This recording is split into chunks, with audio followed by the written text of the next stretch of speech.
ঘৰৰ পৰা আজি আকৌ এটা নতুন মিনি ব্লগলৈ আপোনালোকক স্বাগতম জনাইছোঁ আৰু আমি খাই আছোঁ ভাজা মাংস আৰু পৰঠা। মায়ে বনাইছিলে পৰঠা আৰু ভাজা মাংসটো বনাইছিলে দাদাই। আৰু এয়া মই আৰু আমি দুয়ো আজি আহিছোঁ মানে আমাৰ মা ঘৰত, মানে মোৰ ঘৰত আহিছিলোঁ আজি।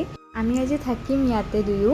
এইফালে পাপাও খাই আছে ভাজা মাংস, ইফালে দাদা আৰু এইফালে বৌয়ে টিকলিক খুৱাই আছে গাখীৰ, দেখিছেনে? আৰু এইফালে আমাৰ মায়ে বিৰাট ফূৰ্তি পাইছে আজি আমি অহাৰ বাবে, আৰু স্পেচিয়েলি আজি মই থাকিম বাবে মায়ে বেছি ফূৰ্তি পাইছে। আৰু আপোনালোকে চাগে দেখি ভাবিছে আমি ইমান ৰাতিখন ক'ত গৈ আছোঁনো চবে।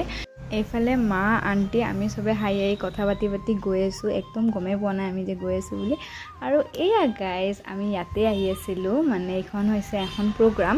আমাৰ ঘৰৰ একেবাৰে ওচৰত আছিলে এইখন প্ৰগ্ৰাম, আৰু আমি চবে ভাত তাত খাই আহিছোঁ একদম। আৰু মামীহঁতে বাৰু ভাত খোৱা নাই, ডাঙৰ মামী সৰু মামী চবেই আহিছে। এইফালে আমাৰ মাইনা। বাৰু আজিলৈ আহিছোঁ, বাই বাই।